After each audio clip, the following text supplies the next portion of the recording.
Hey everybody, welcome back to my Eurovision React Review channel. So today was day 4. So this was the final day of the first rehearsals of semi-final 1 and semi-final 2. And hopefully, final day of me being in quarantine. I did a test this morning and it was negative. So tomorrow I get to go to that pharmacy, I test negative, and then they will give me a code which will allow me to leave. People, if you're coming to Italy for Eurovision, just be very, Italy still, there is still some pretty strict rules in and around COVID. The worst case scenario is I go tomorrow and I test positive again, and then I've got to do another 7 days, which rules me out of semi-final 1. So I'm going to take 2 of these tonight, 2 of them in the morning, and I'm going to go to that pharmacy with confidence. So yeah, right, today, highlights, Shane. Okay, so taking advantage of my online press pass, I was able to organise an interview with Monica Liu from Lithuania, which was an amazing experience. That's now on my YouTube channel. I just want to continue to thank every single person who partakes in this channel and subscribes, because without you, I wouldn't be able to do anything that I've done this year, including that. I'm not taking that for granted. I'm fully aware in that moment as I'm speaking to Monica Liu, living my kind of Eurovision dream life, that it's because of you guys. So thank you. Eternally grateful. So that was an amazing experience, although technical issues because my internet is still down. Apparently there's a problem with the building, as the technician who came here today told me, as we were trying to socially distance, because I was like, you can't really come in because I have COVID. And I don't speak Italian, so that was a real challenge. Well, pidgin Italian, should we say. Okay, what else happened today, Eurovision related? In and around online work. Getting a bit into Twitter, not partaking in it. I don't really know what I'm doing. But enjoying reading people's posts. And from that, I learned a lot about what happened with WIWIBLOGGS today. I think they've kind of lost it today. They're doing these live streams, bless them, and they are doing them for Eurovision fans, and Eurovision fans are lapping it up. And it is a selfless service, whatever people say, but they're not really telling us anything we don't know, because they don't have any more access than we do. And I think they got onto topics of Grindr, going through Grindr profiles. I believe at one point there was a significant discussion about something that you might find online or on TV of a sexual activity between 2 male people. Yeah, that came up, I think. I've seen snippets that have been going around on Twitter. It's very, very funny. As I've said in the past, and I think people come for WIWIBLOGGS. I think they're an easy target. But I think, we need to realise that they actually do something really significant for the Eurovision fan community. That staging, that is not going away. I think today I felt the heat on Twitter. I mean, look, I live in Italy. My allegiance is to Italy. And as I've said in a previous video, Italians aren't loving the hate on Twitter. So I'm not going to do that. I'm not going to do that. There's plenty of other people doing that anyway. But I mean, look, it was kind of apparent, and I'll talk about it in a second, seeing kind of clips from the dress rehearsal. It's now really apparent it is disadvantaging certain acts. And what did the EBU say? They finally came out, didn't they? And it took ages. I don't know why it was all hush hush, because even Monica today, I wish it wasn't a premiere on my thing. She said it on Eurovox's channel yesterday that her delegation were informed before she arrived in Turin that there was issues with the sun. And bless her, she did say that they were nervous of telling her. I would be quite nervous to tell her. They're basically now saying there is issues with the kinetic sun. It's still there. I think it's still there because I think there is still some hope that it might actually get fixed, although it doesn't feel likely. What I didn't like is they said that it's going to stay. It's going to stay what did they say? Because of fairness. I mean, look, I'm not a technical person. I'm sure if it was as easy to I think that doesn't sound right to me, but I'm sure if it was as easy to get rid of it, then it would happen right now. But I mean, I'm going to talk about some acts, particularly today, that I did feel you are, bless you, really disadvantaged compared to other acts because you were relying on the back for a lot of your camera angles. And yeah, it's just a black sphere, like half a sphere. It is, and they're trying to hide it with lights. But some acts, it's working. Some acts, it's not. Yeah. So yeah, staging today all over Twitter. I couldn't ignore that. So I talked about Monica, talked about WIWIBLOGGS, talked about the staging. I was a bit annoyed, like, because I live in Milan and accommodation in Turin is super expensive and I'm still at work. So next week, I'm probably going to have to go to, I say have like as a chore, to some of the jury finals for the semi-finals because I was hoping to sell those tickets once I got actual semi-final ones, but they're not selling and I don't really want to lose like 100, 150 quid. So I'm gonna have to keep going in and out of Turin on the train because I work full-time here. But I was really excited to see that the Swiss consulate were doing something on Friday for Marius Bear, like a showcase for Marius Bear. And I got a ticket for that, but today they cancelled.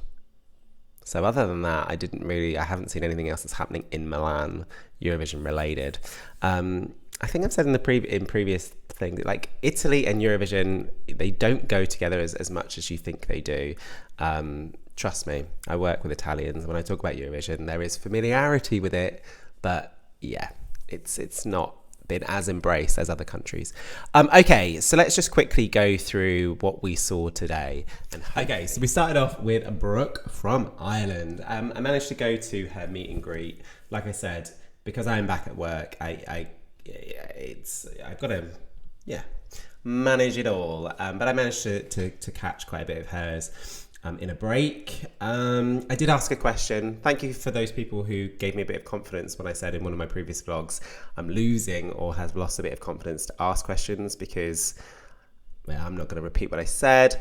What question did I ask that didn't get asked? Something along the lines of, saw your Instagram post of, your farewell from your town, looked super awesome. The last week in Ireland before you got on that plane to Turin, what was the best piece of advice you received? Didn't get asked, but it's fine. She looks super confident in her TikTok video and in her meet and greet. She looks like she's continuing loving this kind of Eurovision journey since she won. What is the Irish national final called? Shane. Is it Eurosong? I can't remember. I liked the colour palette, the mix of pink and blue. I like the fact that they evidently start on the floor, shakes it up a little bit. I did speak to her in Madrid and she did confirm that the choreo was going to stay. I think I've questioned that in the past. They've gone for the kind of choreo feel, this kind of young, vibrant, I guess, rock poppy vibe with the choreo. I mean, it's quite interesting on Twitter actually. A lot of Irish fans, there was this like, I think after Leslie Roy last year, I think there was a lot of Irish fans like waiting to see this TikTok to be like, what is RTE? RTE, is that the national broadcaster? RTV? RTE? But generally there was a sigh of relief that actually people in Ireland were very happy with what they saw. And there was lots of kind of memes and comments about, it's good to know that, RTE have spent more than €5 this year. Because, it does look good. It does look good from what we're seeing.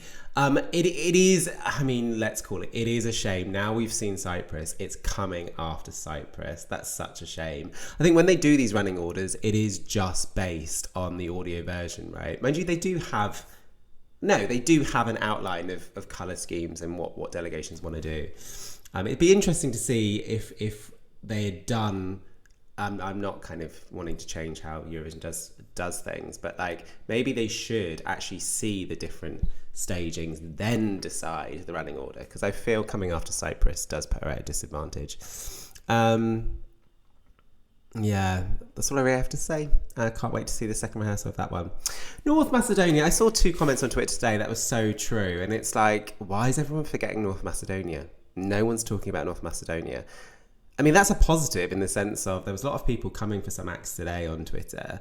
So, and in that sense is a positive. But like, no one's talking about it.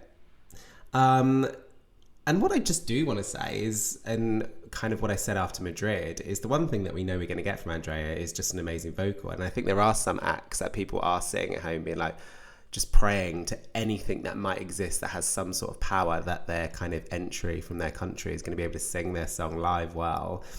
They don't have to worry about that with North Macedonia. And she seems so lovely in that TikTok video. What is it? As she goes onto stage and Brooke's leaving, she says to Brooke, "Good job. That was really good."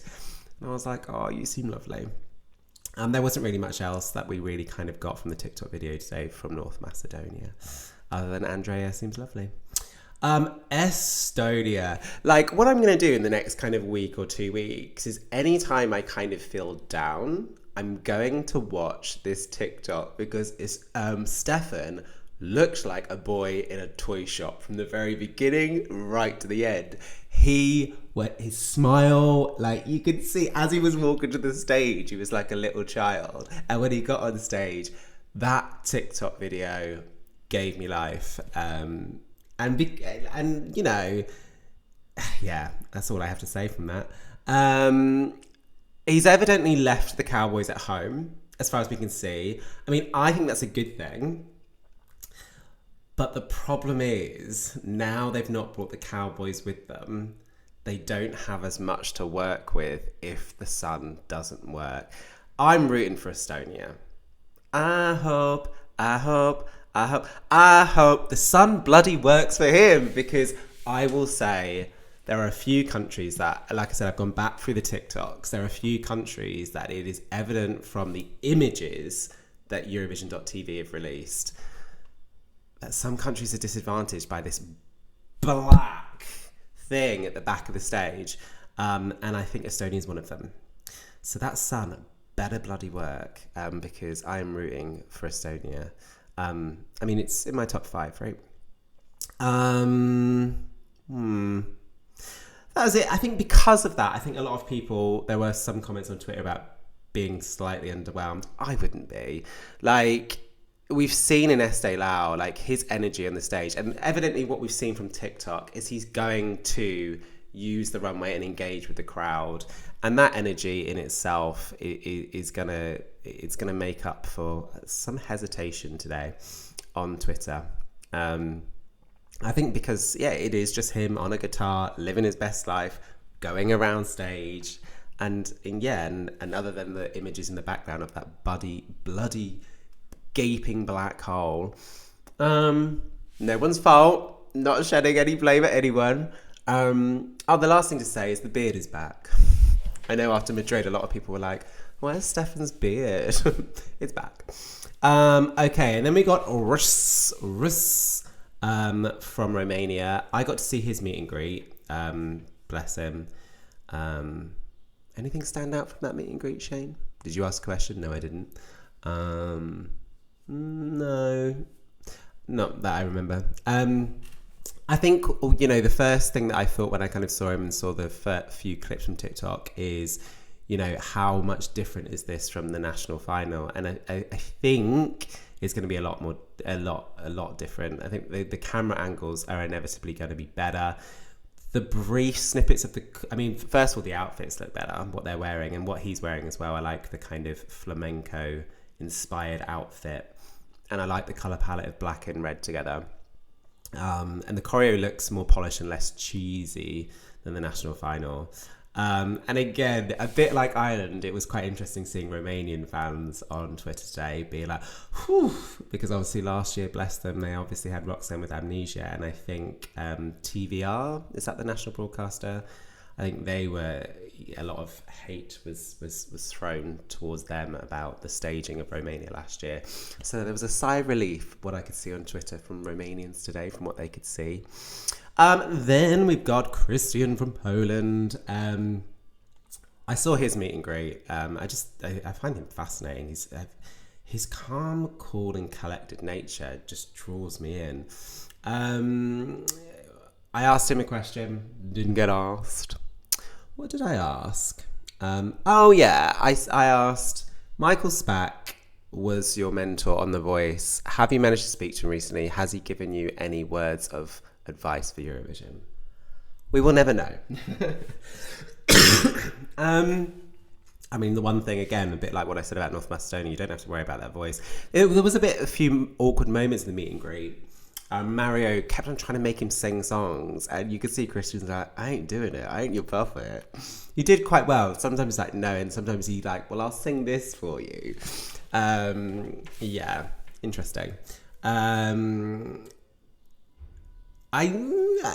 First of all, I mean, everyone that I could see out of all the ones today, other than Sweden, maybe the other one that people were talking about today were Poland. And I think it's because of obviously the dancers.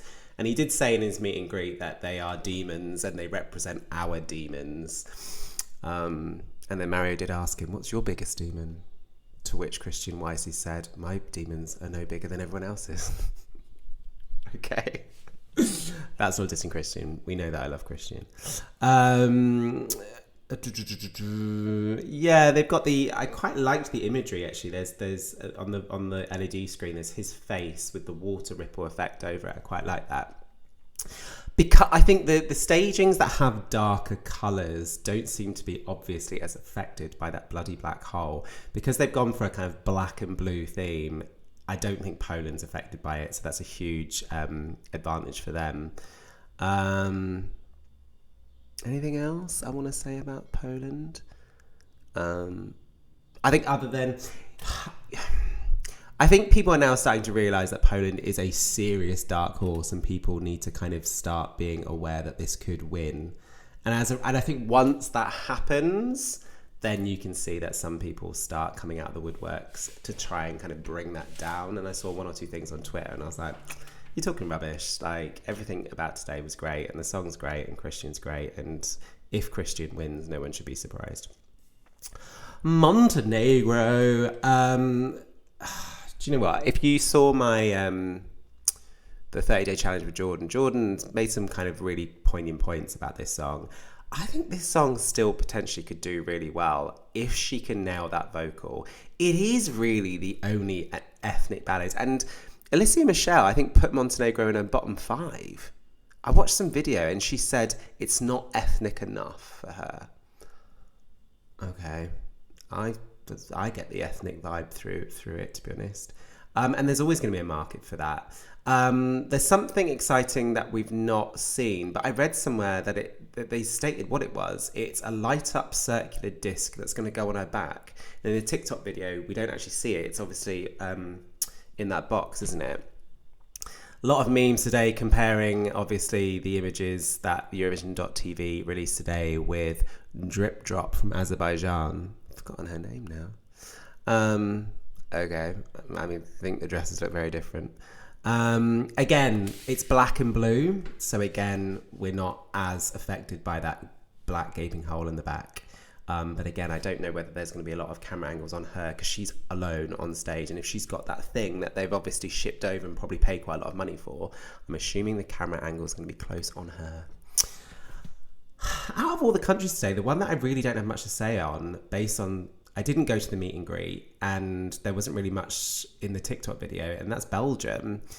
The only thing I'll say is I wasn't what the backing dancers are wearing. That can't be what they're wearing. So, you know, days gone by where, like, the first rehearsal, they just normally rock up with a tracksuit, don't they, and like a name badge.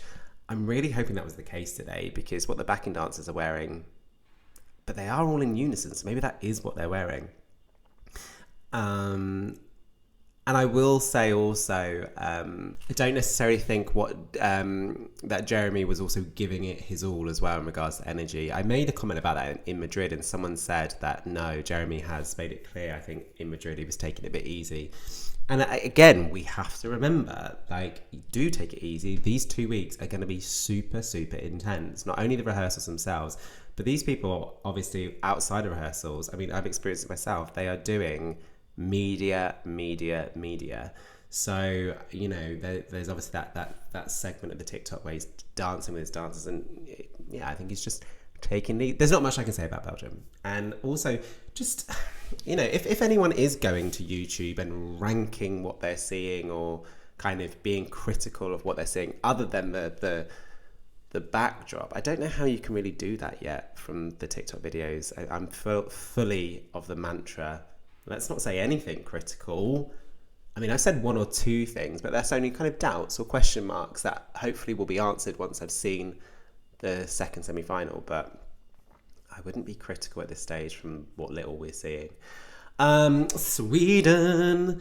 I mean, I'm a bit sick and tired now of Eurovision fans just being underwhelmed or disappointed by Sweden because it's the same as the Melfest show. Like, we're used to that now. And moreover, because of that sun, like, I'm sure Swedish delegation of Cornelia, when it all came out about that sun, they were like, we don't care. Like, it's going to just be her in that disc again. So for that reason alone, bravo, Sweden. I have no issue with Sweden repeating staging. I think as Eurovision fans, I think there is a moment of, because we've seen it time and time again. But again, as I keep saying, we are such a small minority. There are so many people that are going to be tuning into that Eurovision final or semi-final that will have never seen that staging before. And I thought the staging in Melfest was extremely, Shane, think of a word. Good. It was a rubbish word. Effective.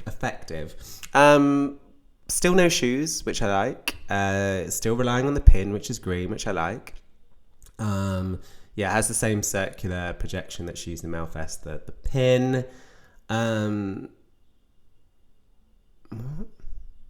Don't need the back. Oh yeah, and there's just a note to myself to say, because they have the pin and because they are mimicking the Melfest staging and everything, as far as I could see, then that should be a good thing if people are having issues with the back.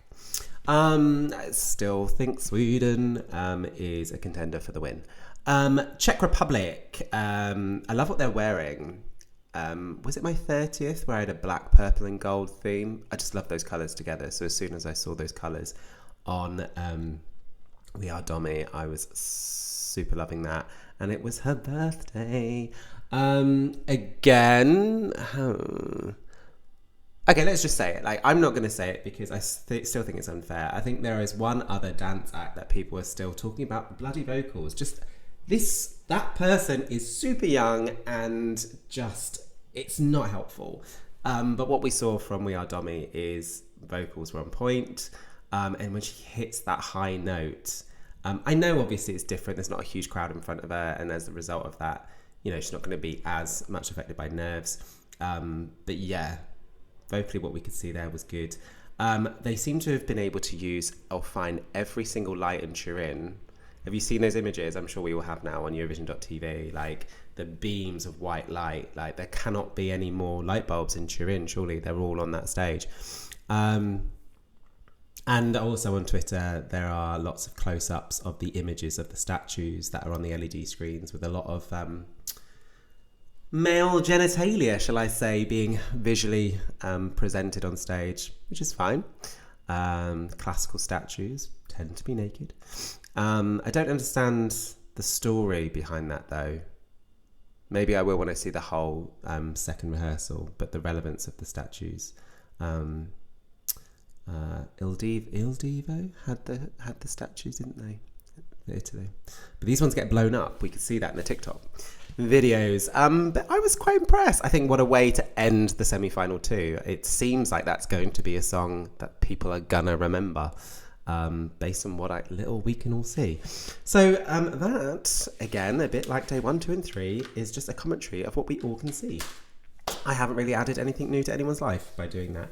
But anyway, if you've made it to the end of this video and you haven't subscribed already, please do subscribe. Please do click the notification button so you're informed if and when I post videos. And yeah, hopefully we'll test negative tomorrow and then I'll be back at work, which really will inhibit how much actually I can see of these second rehearsals, which is annoying because this is when we actually get to see real decent stuff. But hopefully I will be back with you shortly with what limited stuff I can do, having a full-time job. So until then, stay safe.